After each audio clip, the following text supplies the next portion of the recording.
Assalamualaikum warahmatullahi wabarakatuh. Perkenalkan, nama saya Nurul Fatur Rahma dari kelompok 3 akan menjelaskan tentang sejarah hak paten. Istilah paten berasal dari bahasa Inggris patent yang bersumber dari bahasa Latin patere yang berarti membuka diri, artinya untuk pemeriksaan atau diketahui pihak lain.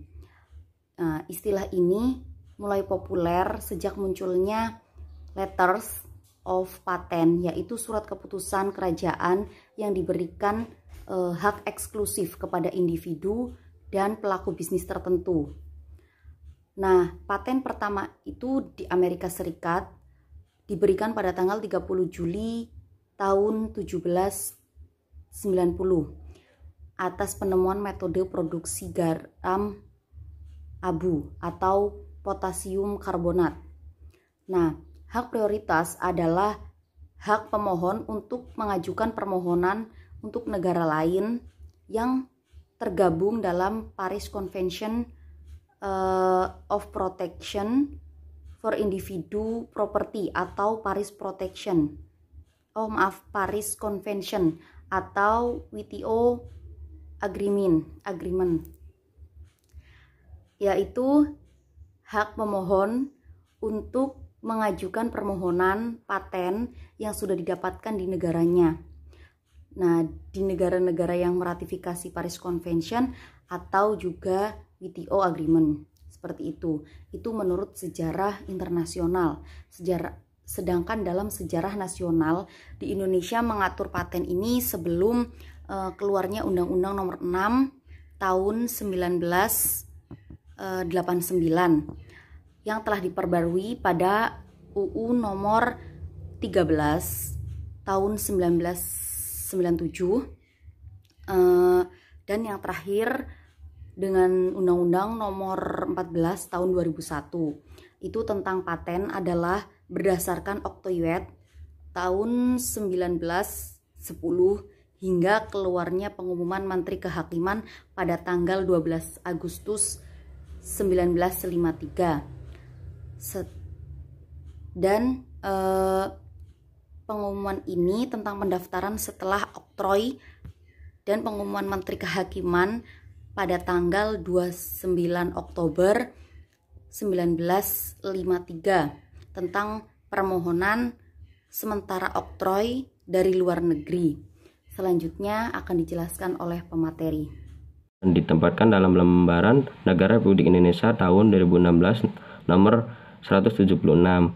Selanjutnya dasar hukumnya yaitu terdapat dalam Undang-Undang Nomor 13 Tahun 2016 tentang paten adalah pasal 5 ayat 1, pasal 20, pasal 28 ayat 1 dan pasal 33 Undang-Undang Dasar Negara Republik Indonesia.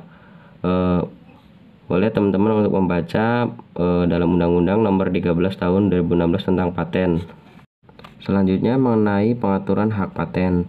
Nah, mengenai pengaturan hak paten yaitu pelaksanaan paten telah berlaku sejak ditetapkan Undang-Undang Nomor 14 Tahun 2001 tentang paten. Namun memerlukan penyelesaian substansial terhadap perkembangan hukum di tingkat nasional maupun internasional.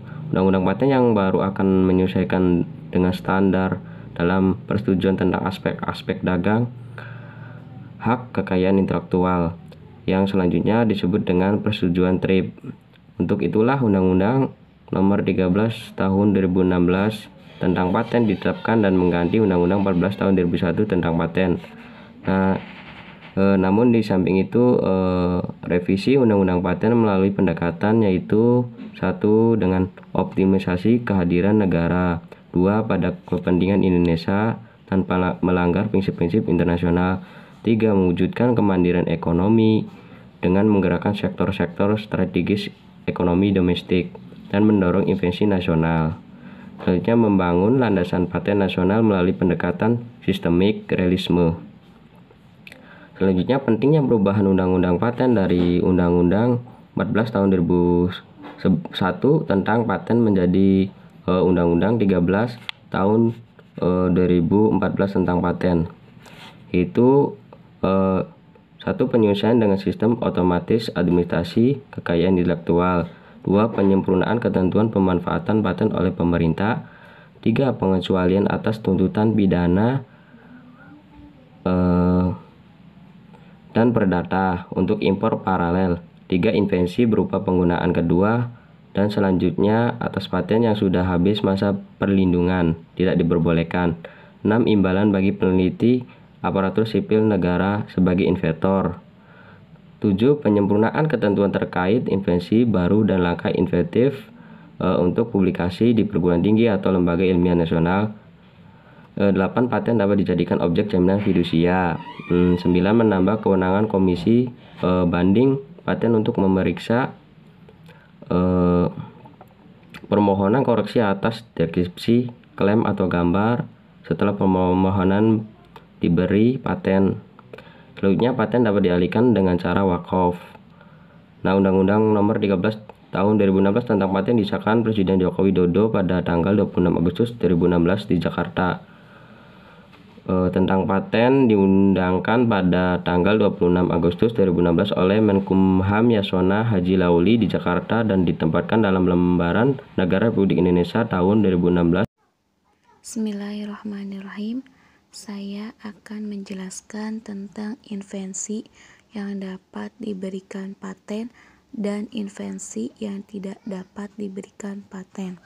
Pertama yaitu invensi yang dapat diberikan paten dalam pasal 6, 7, 8 Undang-Undang Nomor 13 Tahun 2016 tentang paten. Di antaranya pertama, paten diberikan pada invensi yang baru mengandung langkah inventif, yang berarti mengandung langkah yang tidak diduga sebelumnya bagi seseorang dengan keahlian tertentu dan dapat diterapkan dalam industri. Kedua, invensi tersebut tidak sama dengan teknologi yang diungkapkan sebelumnya dan teknologi tersebut telah diumumkan di Indonesia atau luar Indonesia yang mencangkup dokumen permohonan lain yang diajukan di Indonesia yang dipublikasikan pada atau setelah tanggal penerimaan yang pemeriksaan substantifnya sedang dilakukan. Selanjutnya yaitu invensi yang tidak dapat diberikan paten berdasarkan pasal 9 Undang-Undang Nomor 13 Tahun 2016 tentang paten. Di antaranya pertama, membuat barang atau tindakan lainnya. Dan untuk sanksi dari sengketa tersebut tentang paten, di antaranya jika dilakukan tanpa sengaja, maka dipidana penjara paling lama 4 tahun dan atau denda paling banyak 1 miliar rupiah. Kedua, jika dilakukan tanpa sengaja untuk paten sederhana, maka dipidana penjara paling lama 2 tahun dan atau denda paling banyak 500 juta. Dan atau lingkungan hidup dipidana dengan pidana penjara paling lama 7 tahun dan atau denda paling banyak 2 miliar. Keempat, yaitu jika menyebabkan kematian, maka dipidana penjara paling lama 10 tahun dan atau denda paling banyak 3 miliar 100 juta. Kelima, yaitu jika dengan sengaja membocorkan dokumen permohonan yang bersifat rahasia, maka dipidana penjara paling lama 2 tahun. Selanjutnya yaitu hak dan kewajiban seorang pemegang hak paten. Yang pertama itu yang berhak, seorang pemegang hak paten itu memiliki hak eksklusif. Nah, yang pertama itu atas dasar paten produk dan paten proses dalam suatu hak paten yang ia miliki. Kemudian yaitu yang kedua itu berhak atas memberikan sebuah lisensi. Jadi lisensi itu sebuah izin yang diberikan kepada orang lain dari si pemegang hak paten ini. Nah, kemudian ada kewajiban pemegang hak paten. Yang pertama itu pemegang hak paten itu wajib membiayai pemeliharaan hak paten tersebut. Yang kedua itu wajib menjalankan hak paten itu di wilayah Republik Indonesia. Selanjutnya, menjelaskan tentang pengajuan permohonan paten. Nah, di sini ada spesifikasi paten. Pengajuan permohonan paten itu harus disertai dengan spesifikasi hak paten, yaitu dokumen legal yang wajib diserahkan kepada Dirjen HKI. Nah, manfaat spesifikasi di sini adalah untuk mengungkapkan substansi atau invensi sehingga masyarakat umum dapat mengetahui tentang invensi tersebut dan juga menjelaskan berapa luasnya cakupan monopoli yang akan dilindungi oleh hak paten tersebut. Terima kasih. Pengajuan permohonan hak paten yang pertama kan sudah dijelaskan, yaitu spesifikasi hak paten. Nah, kemudian itu ada yang namanya lisensi. Jadi lisensi di sini izin yang diberikan kepada orang lain atas perizinan dari pemegang hak paten ini. Nah, kemudian ada tiga macam lisensi. Yang pertama ini lisensi eksklusif, yaitu yang berhak itu hanya pemegang hak paten ini yang berhak atas haknya. Yang kedua itu ada lisensi tunggal, di mana pemilik hak paten ini bisa mengalihkan tetapi tetap menjalankan haknya si pemiliknya. Nah, kemudian yang ketiga itu lisensi non eksklusif, di mana hak ini bisa mengalihkan kepada beberapa pihak lain. Nah, tetapi kemudian pemegang hak paten ini bisa tidak menjalankannya atau ingin menjalankan hak patennya, jadi terserah. Nah, mungkin itu saja. Terima kasih. Selanjutnya saya akan membahas mengenai penghapusan hak paten. Sebagaimana tertuang dalam pasal 130 Undang-Undang Paten, setidaknya paten dapat dihapus sebagian atau seluruhnya. Penyebabnya antara lain, yang pertama, penghapusan dari pemegang paten dikabulkan oleh menteri. Yang kedua, putusan pengadilan yang menghapuskan paten dimaksud telah memiliki kekuatan hukum tetap. Ketiga, putusan penghapusan paten yang diterbitkan oleh Komisi Banding Paten pemegang paten. Keempat, pemegang paten tidak memenuhi kewajiban membayar biaya tahunan. Yang pertama, permohonan penghapusan dari paten dikabulkan oleh menteri. Maksudnya adalah alasan penghapusan paten yang diajukan ke pihak kementerian dilakukan berdasarkan permohonan tertulis. Pihak pengaju merupakan pemegang hak paten terhadap seluruh atau sebagian klaim, maka disesuaikan dengan tidak memperluas ruang lingkup klaim terhadap penghapusan paten tak dapat dilakukan sepanjang penghapusan paten. Keputusan terhadap penghapusan paten disampaikan oleh menteri secara tertulis kepada pemegang paten, pemegang lisensi atau kuasanya. Hasil keputusan menteri terhadap permohonan penghapusan paten dicatat dan diumumkan melalui media elektronik maupun non-elektronik. Penghapusan paten resmi diberlakukan sejak tanggal ditetapkannya keputusan menteri tersebut. Lalu penghapusan paten merujuk keputusan pengadilan dilakukan bila tidak mengikuti peraturan, antara lain invensi tidak mencakup kreasi estetika, skema aturan dan metode yang melakukan kegiatan melibatkan kegiatan mental, permainan dan bisnis. Kemudian invensi tidak mencakup aturan dan metode yang hanya berisi program komputer, temuan berupa penggunaan baru untuk produk yang sudah ada. Kemudian proses produk, penggunaan atau pelaksanaannya bertentangan dengan peraturan perundang-undangan, agama dan ketertiban umum.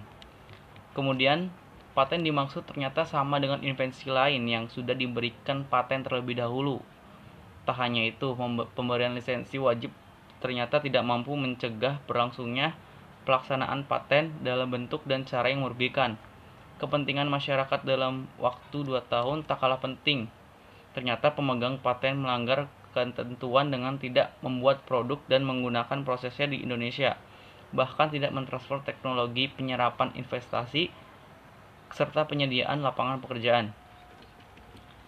Undang-undang paten pun menjelaskan bahwa penghapusan paten dilakukan bila pemegang paten tidak memenuhi kewajibannya membayar biaya tahunan dalam jangka waktu yang sudah ditentukan. Menteri wajib memberitahu pihak pemegang paten dalam kurun waktu 30 hari sebelum paten dinyatakan dihapus. Terhadap paten yang dinyatakan dihapus, menteri terkait wajib memberitahukan secara tertulis maupun melalui elektronik maupun non-elektronik kepada pemegang paten, penerima lisensi atau kuasanya. Selain itu, penghapusan paten tertentu wajib dicatat dan diumumkan. Pemegang paten atau penerima lisensi yang dinyatakan hapus tidak dikenakan kewajiban membayar iuran tahunan. Selain itu, menghilangkan pula segala akibat hukum yang berkaitan dengan paten. Paten yang telah dihapus tidak dapat dihidupkan kembali, kecuali berdasarkan putusan pengadilan tutup pasal 141 Undang-Undang Paten. Selanjutnya yaitu penyelesaian hukum dari sengketa tentang paten berdasarkan pasal 142 sampai dengan 154 Undang-Undang Nomor 13 Tahun 2016 tentang paten.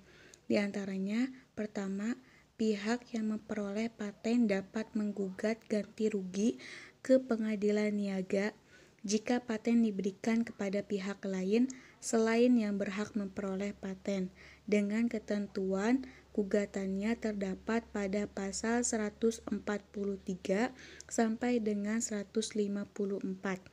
Kedua, selain penyelesaiannya sebagaimana dimaksud pasal 143, yaitu menggugat ke pengadilan niaga, bisa juga dengan melalui arbitrase atau alternatif penyelesaian sengketa. Kemudian jenis pelanggaran berdasarkan pasal 160 Undang-Undang Nomor 13 Tahun 2016 tentang paten menyatakan bahwa dilarang membuat, menggunakan, menjual, mengimpor, menyewakan, menyerahkan, atau menyediakan untuk dijual atau disewakan atau diserahkan produk yang diberi paten. Kedua, dalam hal paten proses, dilarang menggunakan proses produksi yang diberi paten untuk membuat barang atau tindakan lainnya. Dan untuk sanksi dari sengketa tersebut tentang paten, diantaranya jika dilakukan tanpa sengaja, maka dipidana penjara paling lama 4 tahun dan atau denda paling banyak 1 miliar rupiah. Kedua, jika dilakukan tanpa sengaja untuk paten sederhana, maka dipidana penjara paling lama 2 tahun dan atau denda paling banyak 500 juta. Dan atau lingkungan hidup dipidana dengan pidana penjara paling lama 7 tahun dan atau denda paling banyak 2 miliar. Keempat, yaitu jika menyebabkan kematian, maka dipidana penjara paling lama 10 tahun dan atau denda paling banyak 3 miliar 100 juta. Kelima, yaitu jika dengan sengaja membocorkan dokumen permohonan yang bersifat rahasia, maka dipidana penjara paling lama 2 tahun untuk membuat barang atau tindakan lainnya. Dan untuk sanksi dari sengketa tersebut tentang paten, diantaranya jika dilakukan tanpa sengaja, maka dipidana penjara paling lama 4 tahun dan atau denda paling banyak 1 miliar rupiah.